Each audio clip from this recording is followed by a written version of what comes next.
Chaque soir, le bateau quitte le petit port de Nuuk. À son bord, une dizaine de touristes, pressés de découvrir l'un des plus beaux spectacles que le Groenland peut offrir. Là, nous arrivons dans un petit fjord. C'est un endroit parfait pour observer les aurores boréales, car nous sommes entourés de magnifiques montagnes. Parmi les passagers, de plus en plus de touristes américains. J'espère qu'on va en voir ce soir. Ce couple de Boston est venu découvrir ce pays dont on parle tant depuis quelques mois. Personne ne connaissait trop le Groenland avant, pour être honnête. Et maintenant, tout le monde en parle chez nous. C'est carrément tendance.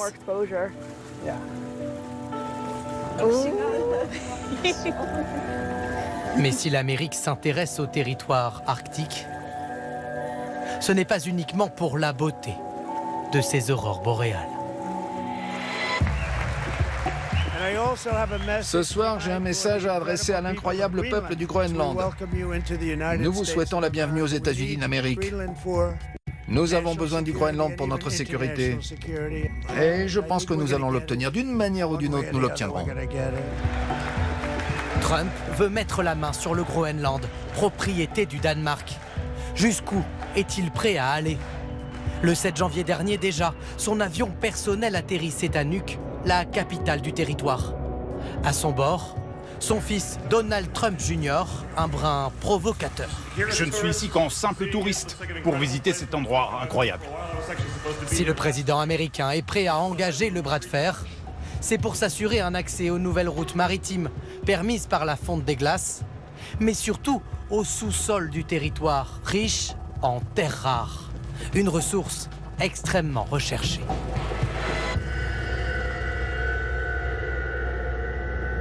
Dans le sud du Groenland, une chaîne de montagnes est au centre de toutes les convoitises.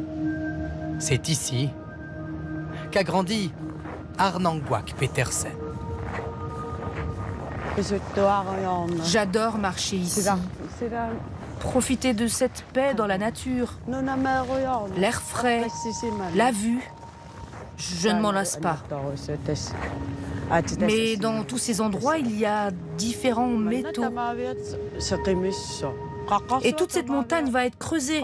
Celle-ci pareil. Puis ils déchargeront leurs déchets ici. Ils ne doivent pas faire ça. Au fil des ans, elle a vu les sociétés minières passer au peigne fin le sous-sol de la région. L'une de ces sociétés a accepté de nous montrer les fameux métaux contenus dans ces montagnes. Daniel Mamadou dirige une compagnie minière australienne. Allons par ici, oui. Alors venez, suivez-moi. Au fond de ce hangar, l'homme d'affaires francophone nous présente ses précieux échantillons, extraits de la montagne voisine. Vous voyez, par exemple, par ici, il y a ce qu'on appelle des terres rares. Néodymium, terbium, xyprolium, le nom de ces fameuses terres rares, utilisées dans les systèmes de guidage missiles, les éoliennes ou les voitures électriques. Et ici, d'après vos recherches, il y en a beaucoup? Alors, à l'échelle du monde, ça serait un des 3 ou 4 plus gros gisements du monde en termes de terres rares. À une époque, on en a vraiment besoin. Absolument. C'est critique pour la transition énergétique. Et sans cela, on va devoir continuer à acheter nos terres rares aux entreprises chinoises. Parmi les acheteurs potentiels, des clients européens, assure-t-il. Mais la compagnie minière a besoin du feu vert des autorités groenlandaises pour lancer sa production. Le temps presse, car dorénavant, Donald Trump lorgne lui aussi sur ces montagnes. OK, right. Vous craignez pas de vous faire doubler? Je ne pense pas que ça va arriver. On a investi au-delà de 90 millions de dollars sur une période de 12 ans. Je pense que ça serait dommage si ce projet était, comme vous le dites, volé par les Américains. Alors Donald Trump peut-il vraiment annexer le Groenland et ses ressources? Dans les rues de Nuuk, l'idée ne passe pas vraiment. Je ne sais même pas ce que c'est que d'être américaine, ni ce que ça changerait pour nous. On est des Inuits, point. Et on veut le rester, et avoir notre propre pays. Selon un sondage, 85% des Groenlandais refuseraient de devenir américains. Pourtant, Trump a bien ses partisans au Groenland. Parmi eux, Jørgen Boisen, supporter trumpiste de la première heure. Regardez là, c'est Donald Jr. et moi. Quelle photo! Eh ouais. Pour moi, ce jour-là, on a ouvert un nouveau chapitre du Groenland. En quelques semaines, il est devenu un interlocuteur des Américains. Ce jour-là, il a rendez-vous avec l'un d'entre eux, un Texan qui voit les choses en grand.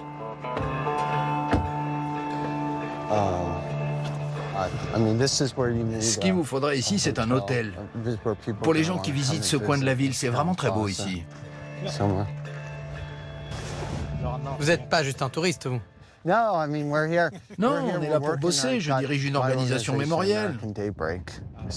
Et puis, vous savez, je suis aussi un type qui vient investir. Il y a plein de trucs intéressants à faire ici. Tom Dance, un simple investisseur. Pourtant, sur son compte Twitter, cet ancien membre de l'administration américaine se présente comme l'homme de confiance de Donald Trump au Groenland. Lui assure ne pas être venu faire de la politique, mais la présence d'Américains sur le sol groenlandais, alors que des élections doivent se tenir sur l'île, interroge les autorités. Le Groenland autonome dispose de son propre parlement. Pippa Lynch siège dans la majorité, et elle n'y va pas par quatre chemins. Selon elle, Trump pourrait tenter de déstabiliser la démocratie groenlandaise. Cette fois, il a dit qu'il voulait prendre le contrôle total du Groenland. On s'est dit, ok, c'est effrayant, c'est sérieux. On ne dit pas ça à un autre pays, surtout un allié. S'ils disent ça de nous, on doit s'inquiéter. Or, on est vulnérable. Et c'est pourquoi nous devons nous assurer que personne ici, qui prétend servir le Groenland, ne soit en réalité payé par une puissance étrangère. Ce jour-là, le Parlement décide d'interdire aux parties de l'île tout financement étranger. Le Danemark, quant à lui, a de nouveau répété ce matin que le Groenland fait partie du royaume et qu'il n'est pas question de le céder.